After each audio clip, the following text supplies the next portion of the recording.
All right. I think we're going to get started. Thank you for coming to this introduction to food sovereignty and starting your own garden. My name is Maddie. I use they, them pronouns, and I'm really excited to be sharing some information with you today. I have music playing. Let's stop that. But yeah, I'm excited to share some information with y'all today about what Drexel Urban Growers is and how we fit into larger food sovereignty movements, as well as some information about different types of gardening, how you can start your own gardens. So thank y'all for being here. I'll go ahead and share my screen. Cool. All right. So yeah, this is an introduction to food sovereignty and growing food. So again, my name is Maddie. I'm the garden education coordinator at Drexel Urban Growers. Doug, which is a student community organization that has been active since 2020. We maintain 14 raised beds at a donation-based garden at 35th and Spring Garden Streets. Again, where our members are Drexel students and residents of our community and our neighbors. And we work together to maintain these beds, and 100% of the produce that we harvest is donated either directly to our neighbors, to volunteers that help us maintain the garden, and to community fridges in West Philadelphia. In particular, the Lava Collective is a radical media and arts organization that does weekly grocery distributions and runs a community fridge, so they've been our main donation partner this term. We do garden days every other Saturday for about 2 hours, 12 to 2 on Saturdays, where people can come learn about gardening, get supplies, help us out maintaining our beds and get kind of some of that practice. We also do seedling and supply giveaways. So we'll give away seedlings, soil, grow bags, and fertilizer and growing instructions, all for free a couple times a year. Yeah, so we're really big on getting people growing their own food, and just kind of learning together how to garden and do that. So today in this presentation, I'd like to introduce some concepts such as food sovereignty and food apartheid and understand how Doug is kind of fitting into those contexts. We'll go through some of the different kinds of gardening and their pros and cons. So if you're looking to start your own garden, this can help you kind of make that decision. And then we'll close out with some of the basic requirements for growing vegetables, just so, again, we kind of all have a baseline knowledge of growing food. And yeah, just to empower you to grow your own food if that's what you so choose to do. So again, we're learning today because Doug is really big on empowering people and connecting people to resources to start growing their own produce and vegetables and gardening at home, if that's something that they're interested in. Again, we receive a lot of resources and assistance and have a lot of institutional privilege as a Drexel student organization. And so we're really big on trying to get Drexel resources and funds outside of Drexel and into the community. So through seedling giveaways and donating 100% of our produce are ways that we try to do that. As well as the fact that community gardening and growing your own food is really key to addressing food insecurity and is a really incredible community-rooted way to do that, as well as building food sovereignty, and to understand the context and importance of community gardening. So first, to situate us with some language and the current context of food insecurity in Philly. So Mantua is what some people refer to as a food desert, but we're actually going to replace that term with food apartheid because it is a more accurate term. Food deserts are basically used to describe spaces that have limited access to reasonably priced, healthy, and culturally relevant foods.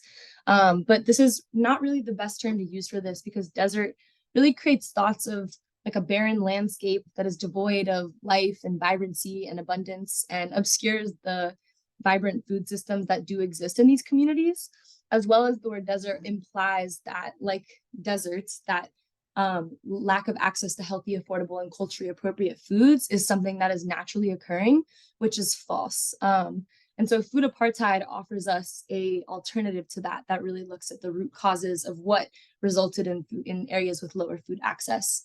Food apartheid was coined by food sovereignty leader Karen Washington, again, to illuminate these root causes behind what the US government calls food deserts. And food apartheid is a system of segregation that divides those with access to abundance of nutritious food and those who have been denied that food due to systemic injustices. So under this framework, limited access to affordable, healthy food is driven by systemic racism and leads to increased rates of chronic disease in Black, Indigenous, and other communities of color.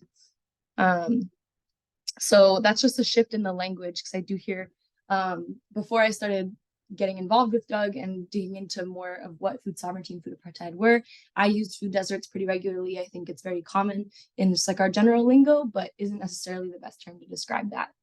And so to work against food apartheid, we want to work towards food justice and food sovereignty. Food justice essentially means racial justice, considering the food apartheid that we're currently in, and basically demanding an understanding of how white supremacy has shaped our food systems. And food justice also looks like nutritious, affordable, and culturally relevant food being upheld as a universal human right. Another way that we can combat food apartheid is, or address the impacts of food apartheid rather, is through food sovereignty, which is the right of peoples to healthy and culturally appropriate food that's produced through ecologically sound and sustainable methods, as well as their right to define their own food and agriculture systems. So this term was originally coined by La Via Campesina, which is an international movement that's brought together millions of peasants, landless workers, indigenous people, pastoralists, fishers, migrant farm workers, small and medium-sized farmers, rural women, and peasant youth from around the world, and essentially is defending peasant agriculture for the purposes of food sovereignty. So again, having more influence on our food systems, being able to dictate the options of food that are available to us, and supporting local farmers and moving away from large-scale industrial farming that does a lot more harm to our communities than having locally and sustainably produced food. So Doug kind of fits into this global effort of food sovereignty in, albeit a very small way, but we believe that connecting people to free resources in order to start growing their own food and helping share knowledge and education and learn together from one another, from Doug members, from neighbors, from everybody, and learn how to grow our own food, is a way that we're fitting into food sovereignty. Because the more people we can get growing their own food, the more people, the more communities we can get that are working together to feed themselves, rather than relying on systems that, again, are perpetuating systems of food apartheid and oppression, and unequal access to food is not where we want to be going. So now we're going to shift into talking about how you can start growing your own food. And that starts with really determining what kind of garden or way of method of growing vegetables that you'd like to pursue. So there's a couple of different types of gardening we'll go over today. We've got some pros and cons for each of them. So starting with in-ground gardening, this is a very accessible form of gardening in that it's gardening directly into the earth. You don't need to buy additional materials to build, say, like a raised bed or some kind of system. It's very cost effective because of that, and it's relatively easy to start. It is definitely a lot of physical manual labor as far as like preparing the soil, breaking it up, tilling it, working in compost and soil additives to make sure that your soil is fertile. But some of the cons are that good soil can be really hard to come by, especially in a city where there is a lot of lead contamination and other pollution, and a lot of different historical uses of land in cities. So definitely like testing your soil to make sure that it has the nutrients it needs and is of a proper pH and doesn't have super high concentrations of lead is very helpful. And we'll share some resources that the city has for testing your soil later in this presentation. Another con is that weeds can be a lot more prolific in-ground gardening compared to other methods, and it can be a more water-intensive process. So those are things to consider, but you definitely, in-ground gardening is certainly accessible. Another form of gardening that's basically in-ground gardening plus wood chips is wood chip gardening, and basically is placing 4 to 6 inches of wood chips on the soil that you're planting in. And this is helpful because it suppresses weeds, which is again like kind of a more pressing issue or thing to be aware of for in-ground gardening. It also protects the soil from solar radiation and different weathering and erosion. It helps amend the soil over time, and also helps your garden retain moisture, which can address some of those other cons that we mentioned for in-ground gardening. Some of the cons are that, again, moving wood chips and moving these materials can be like laborious, as well as the fact that wood chips can sometimes take nitrogen from the soil if it's mixed in.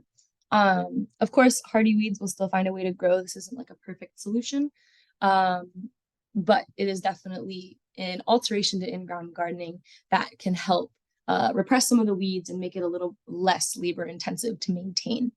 As well as the fact that you can get wood chips for free, up to 30 gallons of wood chips actually, from an entity in Philadelphia. Again, I'll share that later in the presentation. So that definitely takes away the cost barriers to this method of gardening.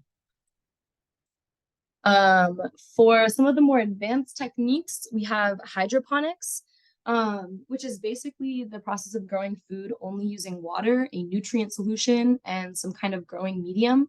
So you have these structures that are normally made out of like plastic or PVC pipes, and there's water and all the nutrients that the plants need are cycling through. This method leads to plants growing very quickly, as well as you don't need soil for this method of growing. So it's sustainable. It's a little bit more, you get your produce quicker. And this method will actually yield 25% more than methods of gardening that include soil. So yeah, it's very fast. You've increased harvest. You can grow indoors or outdoors, and the nutrients are a lot more accessible to the plant. The cons to this method is that buying systems can be pretty expensive. It is possible to build your own hydroponic system. That can be a little bit more complicated, and still you do have to purchase materials. And so that's something to consider. There is also a dependency on synthetic fertilizers, which we definitely recommend using organic and natural fertilizers above all else. But again, like there's trade-offs here. Oh, and one more thing on hydroponics. This is a great safe space saving method of gardening. So if you're working indoors or even outdoors, but when you don't have a ton of space, or don't want to deal with having like a soil garden or having to till the ground, like this is a great alternative that's a bit more less low maintenance. Aquaponics is a form of hydroponics that is that basically adds fish and their ecosystem into the growing process. So aquaponics is basically growing plants in controlled liquid mediums with the use of fish. So you can see in this image on the center of the screen, you have kind of a fish tank on the bottom, and the plants are growing on the top with some grow lights. And basically how it works is as fish poop, their poop fertilizes the plants and makes them very happy.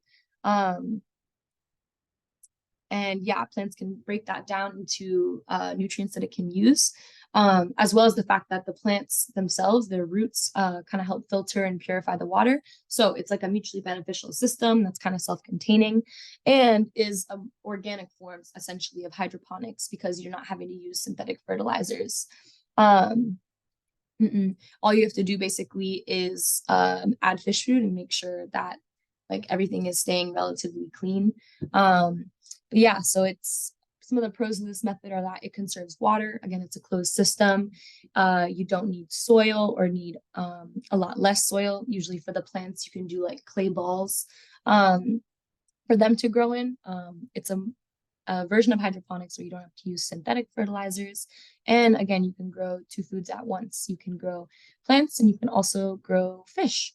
For smaller scale systems like this, you might not be growing fish in order to consume, but you can see on images of such as the one on the right, their large scale aquaponics can be used to both produce a large amount of vegetables and a large amount of fish. Some of the cons of this, like hydroponics, is that it can be expensive, more so expensive than hydroponics, honestly, to get and establish a system, but it is possible to make your own, as well as depending on how big you want your system to be, it can be very space efficient, but it can also take up quite a bit of room. Yeah, and then one of the other cons is that you do need to feed the fish. So there's that additional maintenance in addition to checking up on your plants. So another form of gardening, which is the method that Doug uses, is raised bed gardening. So this is essentially building some kind of structure or getting some kind of container, either like a metal basin or building a bed frame out of wooden planks, and then filling that bed with different materials and soil, and then growing in there. The pros of this are that it elevates the soil, so it has better drainage. It can reduce strain on the back depending on how tall you build your beds as compared to in-ground gardening where you're really like in the soil, as well as the fact that it reduces the compaction of the soil because the beds are raised, you're not having to step in them and press down and really compact that soil as you might with in-ground gardening. Cons of this method, I really would recommend this because it is just a really great and efficient way to grow food, and you can control a lot of the factors more so than in-ground gardening. Like say if you're having like a hard time finding soil that has the right conditions, raised beds, again, you can fill them and know exactly what's going in it, so it can be really easy to curate an environment that's really healthy for your plants. But the cons are that it can be expensive depending on what materials you use to build your beds. Again, you can use wood, metal, and various containers, and there's ways to make them cost effective, but I would say like the average cost of a bed would be like $50 up to like 200 plus, depending on how big you're trying to build it. So lastly, we have container gardening, which is a super accessible and I think a great beginner friendly option for growing your own food. Essentially, it's just growing vegetables in pots in different containers of various sizes and shapes. And some of the positive aspects of this method of growing is it has a relatively small physical footprint in that it doesn't need a lot of space and needs less materials than, say, a raised bed. It's less physical labor than prepping an area for in-ground gardening. You can do it indoors or outdoors. And so, yeah, it's very accessible, very flexible, which, yeah, I can appreciate. Some of the cons is you may have to water more frequently because soil tends to dry faster with container gardening, getting that good drainage. And like a lot of other methods that aren't just in ground, the cost of materials, buying pots and buying the soil that you need to fill them, again, can be a bit more expensive.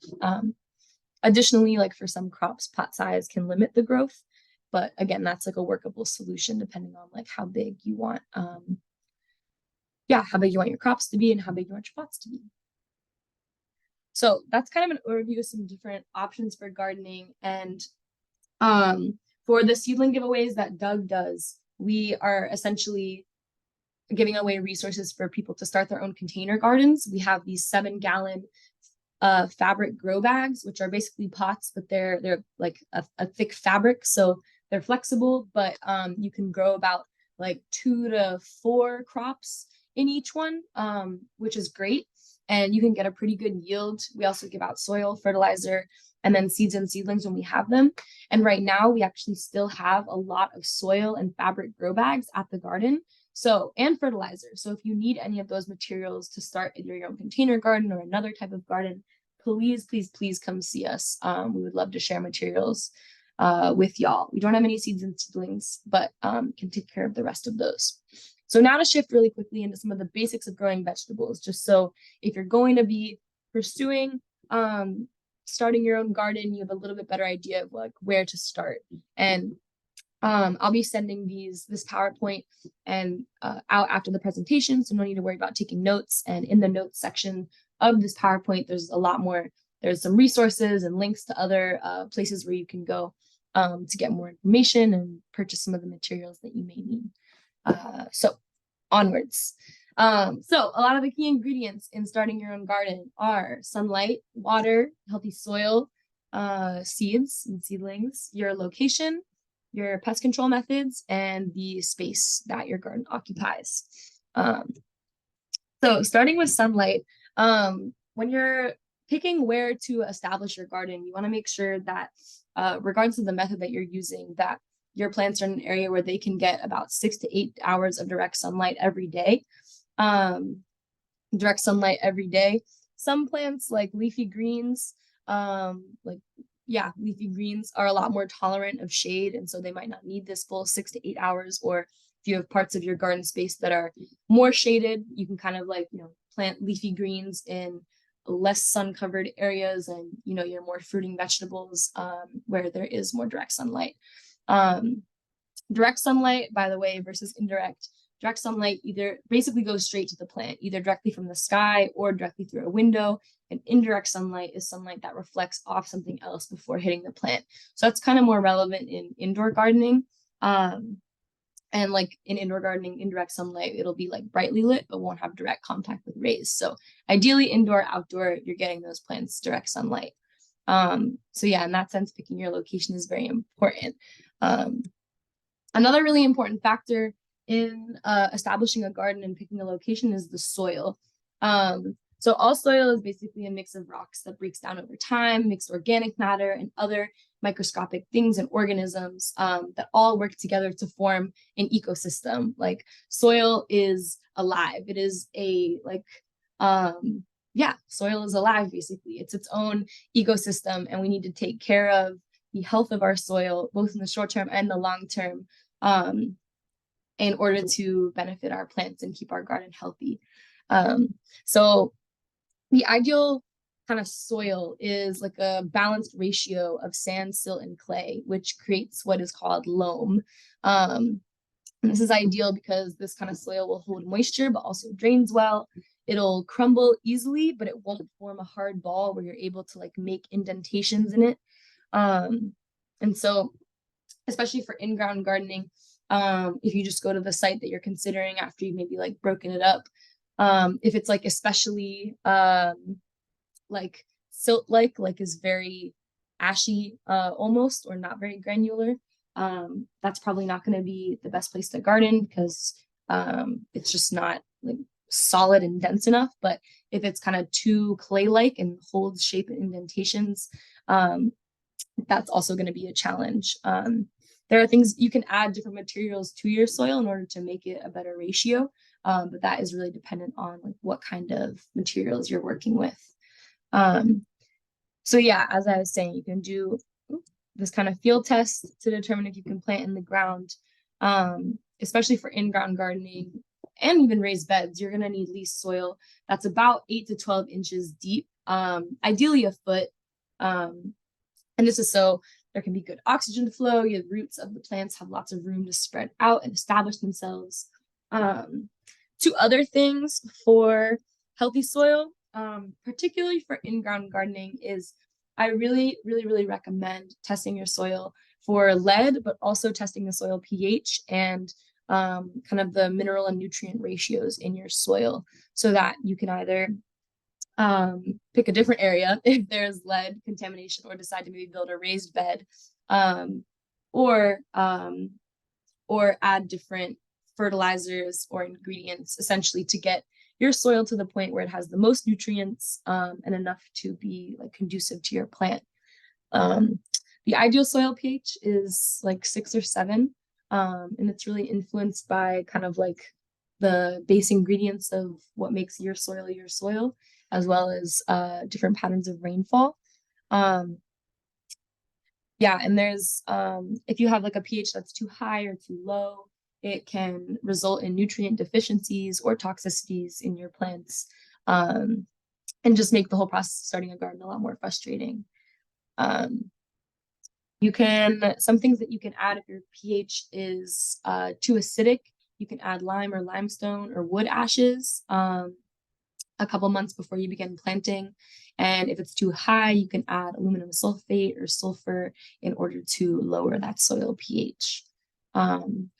Basically, like the primary ingredients that you want in your soil are nitrogen, phosphorus, and potassium.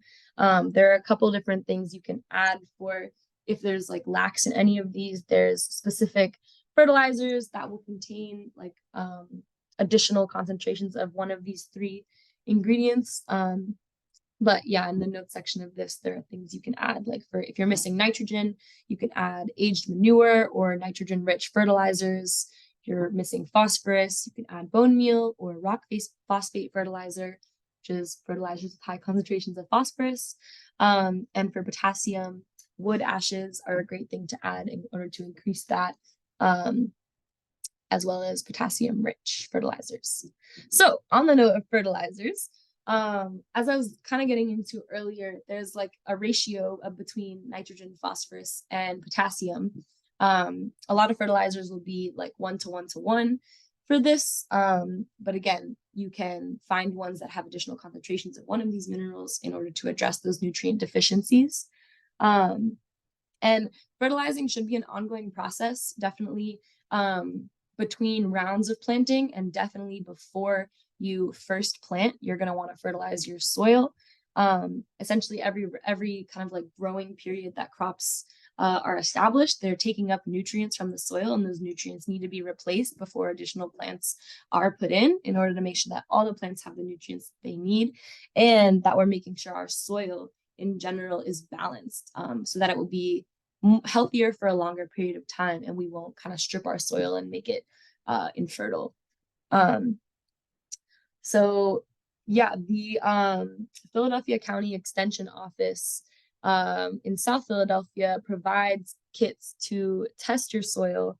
They're $10 each, and will tell you how much potassium, calcium, phosphorus, and magnesium is in the soil, and the pH, so you can figure out what's what you need to add, and yeah, if there's anything that you need to address. And again, there's information about things that you can add to change the pH or mineral concentration of your soil in the notes of this PowerPoint that'll be shared after. So a couple notes on fertilizer, because there's a lot of different options. As far as organic versus processed or synthetic fertilizers go, we're always going to recommend organic fertilizer above all else. Synthetic chemical fertilizers can be tempting because they work really quickly, but ultimately they damage the health and fertility of the soil and will make it so it's not able to be planted in a lot sooner than organic fertilizers. When you're applying fertilizer, you can use either dry granular fertilizer or water soluble ones. Water soluble fertilizers are nice because they give a quick boost and can be helpful for container gardening, but they don't last as long as granular and dry fertilizers. So you might need to apply them more frequently, like once every 1, 2, or 3 weeks, depending on the needs of your crop and that specific fertilizer. Dry or granular fertilizer releases a lot slower than water soluble fertilizer, so you can usually apply it like a few weeks before you begin planting, and anywhere from like 4 to 6 weeks after you plant is a good time to fertilize. At Doug, we normally fertilized our raised beds like 1 to 2 weeks before we plant in the spring. And then in our additional summer and fall plantings, when we're planting new crops, we add fertilizer directly into the areas where we're going to be inserting our seeds and seedlings. And then you basically just like mix it around and make sure you water it. A good rule of thumb for dry and granule fertilizer is that you can apply about 1 pound of dry fertilizer for every 100 square feet of garden or 100 feet of row. Again, it's not an exact science or art. Too much fertilizer can harm your plants, but we usually just, again, do like a little sprinkle right around where the plant's going to go in, and it mix it in and it works well. You just want to make sure you work into the top 2 to 3 inches of soil around the planting area. And yeah, one last note is that soil that's a little bit more clay based will need less fertilizer than those that are in sandier ones. And basically, if you're seeing your plants like yellowing or not growing as fast as they should be, that's also a good indicator that you need to add additional fertilizer to your garden. In the off season, something important is shutting down the garden.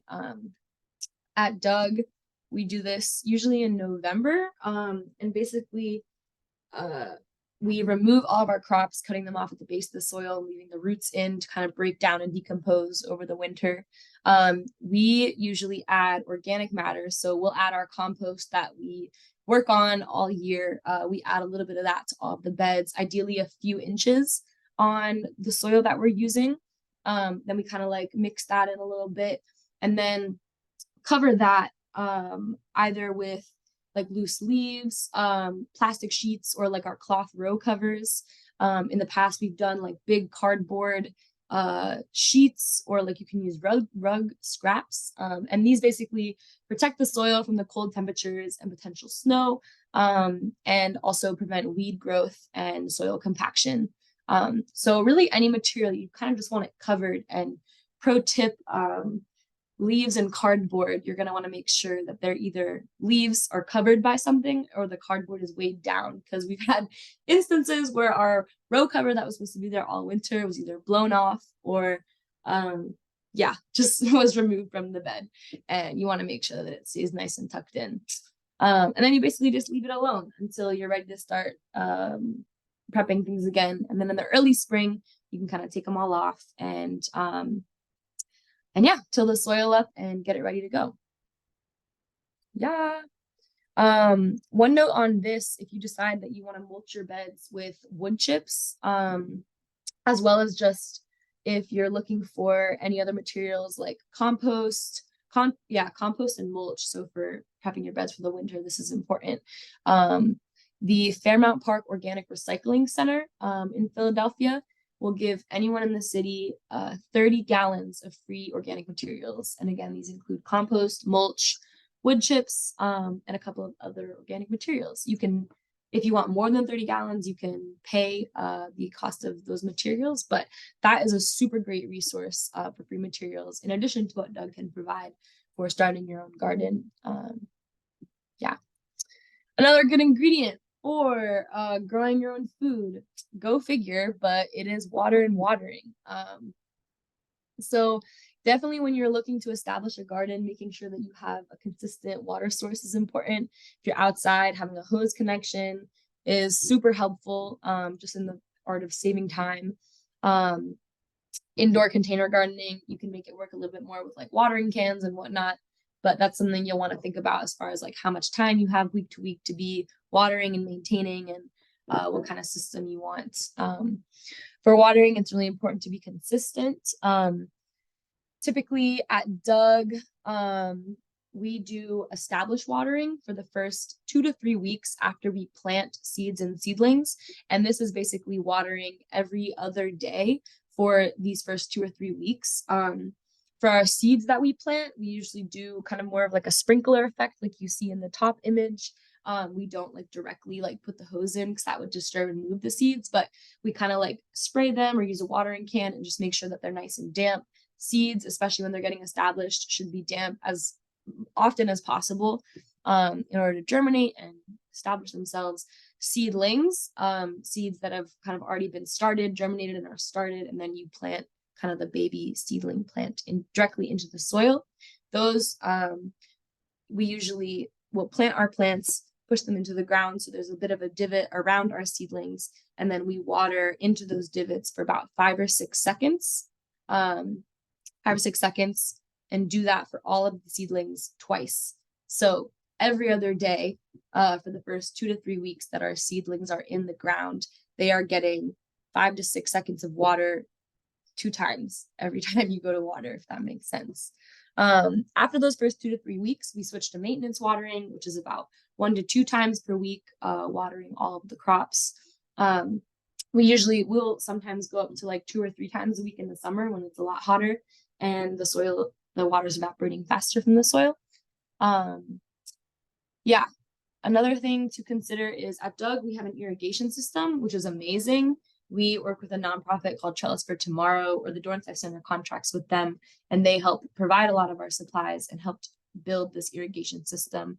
And we recognize that it's not like an accessible option for everybody, but if you're feeling very crafty or want to purchase one, they definitely make gardening a lot less time intensive because they help do a lot of that watering for us, which is great. Final note on drainage.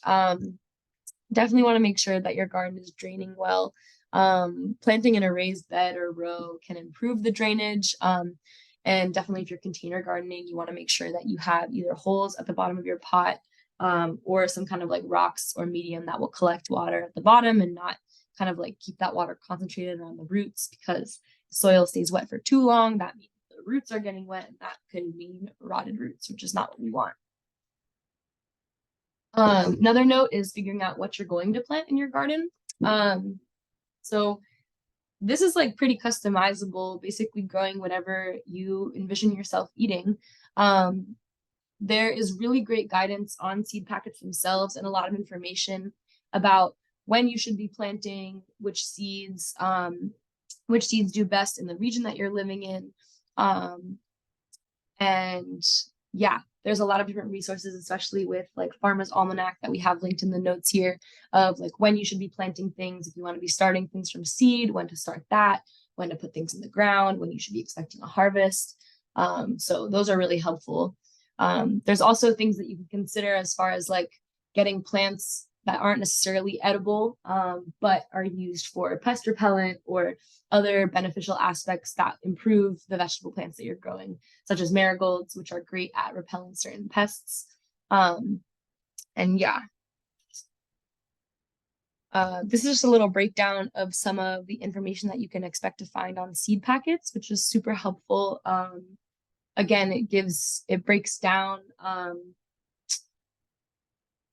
like for where you are in the country, when you want to plant. Pennsylvania is in hardiness zone, or Philadelphia is in hardiness zone 7B, just for a rule of thumb. But you can see it'll show you exactly how to plant, when to plant. Oh, excuse me. If you are starting it from a seed, it'll show you how many days it'll take to germinate. And when you're planting it directly in the ground, it'll tell you how deep the seeds need to be, how far apart they need to be spaced, and then if/when you need to thin them. Quick note on thinning, which is the letter H on this document.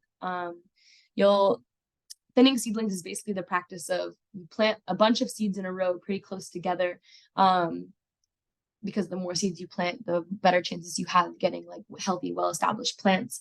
And then every plant's different, but when they're about like 2 to 4 inches in height, you'll go about and like thin them and basically take out plants, take out the smaller, weaker plants and leave more established plants that are like properly spaced apart. It's just like a basic practice. But yeah, so it'll tell you how and when you need to thin, how much space you need to leave. And yeah, so the seed packet is really your ultimate guide to figuring out, yeah, how you should plant your seed and what to expect. Yes, this is just a little map of the hardiness zones in the United States. Again, we're in 7B. And so you can look up, there's specific guides out there for for like hardiness zone 7B. Like there'll be plans for how to grow food for an entire year for this hardiness zone and things like that. So yep, went through that. Getting down to the wire, we also want to consider location. We've kind of been talking about this throughout the presentation, but just to reiterate, in selecting where you're going to have your garden, considering your sunlight, considering the soil if you're going in ground, making sure you have proper drainage or a way to create that. For in-ground gardening, I think having somewhere that's stable and isn't like super exposed to wind can be helpful. We talked about healthy soil and the components of that and how we can amend our soil to become more nutrient dense if needed. Yeah. So one of the last things we want to talk about with gardening is pest control. At Doug, we try to do no pesticide or insecticide applications. Most of how we manage our pests is by checking. We check each individual plant probably every like 2 to 3 weeks. We check each of like the top and bottom of each leaf, and if we see pests, we'll remove them by hand, either kill them or put them not in the garden beds. However, that is a much more time and labor intensive method of pest management. There are also natural ways of pest management, such as planting marigolds or specific crops that are designed to repel, or not designed, but that function to repel certain pests. You don't have to use any insecticides or anything. So if you're either seeing pests going into your crops, you can identify what those are and figure out which plants you'll need to plant in order to repel them. There are synthetic options for pest control. And no pesticide or insecticide is healthy and is good. There are definitely ones that are less bad, I guess, like this one I have on the screen. The Garden Safe insecticidal soap is the only insecticide that we use. Usually if the only time that we'll use this will be in the summer when we don't have our row covers on like we do in the spring or fall. And pests are a little bit more widespread, and sometimes it's harder to keep on top of them with our physical pest management. So we'll spray some of these on, usually on our bell peppers and eggplants. Yeah, and then manual is basically what I described. And then finally, spacing. Again, seeds and seed packets will tell you how your crops need to be spaced. And so it's pretty subjective and hard to give a general, this is how it should be. But generally, like when you're planting seeds, you want them to be around anywhere from 1 inch to 3 inches apart. Other plants generally need about like 6 inches to 18 inches of space, again, depending on the crop. But that seed packet will tell you exactly what you need to know. You can also, when you're kind of planning how you're going to lay out your garden, you can take into account if there are shaded areas or extra sunny areas, and again, split crops depending on that, as well as take into account companion planting, which is the practice of placing plants next to each other that thrive and kind of are mutually beneficial in their properties and yeah, how they benefit one another. And as well as just thinking about the size and space of your garden. In considering how big you want it to be, generally you can grow about 2 to 6 pounds of fresh food per square foot per year for a garden. So taking that into account as far as how much food you want to be growing in the year. And again, we have some resources in the PowerPoint that will help you determine the size of a garden. So that was an overview of the key ingredients you need to start your own garden. So I hope we established some good information about starting your own garden and different kinds of gardening. And just in general, I'd like to remind everyone that we do still have materials. We still have fabric grow bags and soil at the garden and fertilizer. So if you're able to provide your own seeds and seedlings, we can help hook you up with your container garden. If you're new to Drexel Urban Growers, please feel free to join our Discord. That's how we communicate most frequently. We have a bunch of channels, and some of them are specifically for like garden advice and topics. And so if you're growing food or plants or houseplants or anything, and I don't know, it's dying or you're not sure what to do, you can just like drop a picture and a question in the Discord. And we've got a whole community of people that know a lot about growing food and are actively learning that can help everyone figure it out. Or feel free to email drexelgrows at gmail.com with any questions you have about starting your own garden or any of the information we went over today. We'll be compiling a document with like a shopping list of things that you'll need to kind of start each of these gardens, cost estimates, and some recommendations for things like fertilizers and pesticides and insecticides that we'd recommend. So you really have all the materials you need, and you can expect that in the next couple of weeks.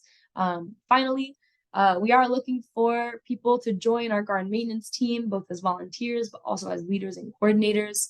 You do not need to have gardening experience to step into this role and do a great job. We at Doug, again, are very open and accepting of anyone who wants to learn can. And you do not need to have gardening experience to be a leader of our garden maintenance team. We're looking for about 3 to 4 people to work together to really like coordinate our garden maintenance. So if you're interested, please email us or let us know. So yeah, that's all I have for y'all today. Thank you so much for coming out. And I guess, does anybody have any questions or comments?